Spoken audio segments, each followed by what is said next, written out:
Le 5 décembre 2017, Johnny Hallyday s'éteignait dans sa maison de Marne-la-Coquette. Presque 3 ans plus tard, Laetitia Hallyday a reçu pour la première fois l'équipe du Parisien, afin de se confier dans une interview fleuve. Présente en France pour assurer la promotion d'un coffret de disques et de films à l'effigie du chanteur, intitulé Johnny, son rêve américain, Laetitia Hallyday a décidé d'ouvrir aux journalistes les portes de la Savannah, dernière résidence du rocker, encore aujourd'hui habitée par sa présence. C'est dans ce bureau que Johnny est parti il y a bientôt 3 ans, précise l'ancienne épouse du chanteur. C'est la première fois que j'arrive à y entrer sans verser une larme, en étant heureuse et en paix. Elle poursuit, cela peut paraître illuminé, mais j'ai l'impression que Johnny est là, qu'il veille sur nous.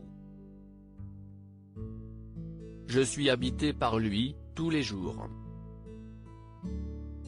Aussi dévouée à la mémoire du chanteur qu'elle l'était au principal intéressé de son vivant, Laetitia reconnaît une certaine abnégation de sa part concernant leur mariage. C'est l'histoire de ma vie, lance-t-elle. 3 générations de femmes m'ont éduqué que l'on devait faire des compromis et des sacrifices pour réussir son couple. Pourtant, la maman de Jade et Joe y explique son ex-mari aussi a été d'un soutien capital pour elle. Johnny aussi a fait un travail incroyable sur moi, dit-elle avant d'ajouter quand je l'ai connu, j'allais avoir 20 ans, j'étais une âme en peine, cabossée. Je pense que je ne serais plus de ce monde si je ne l'avais pas rencontré. Laetitia Hallyday, un nouvel homme dans sa vie aujourd'hui, Laetitia Hallyday est parvenue à retrouver l'amour, après 3 années particulièrement sombres.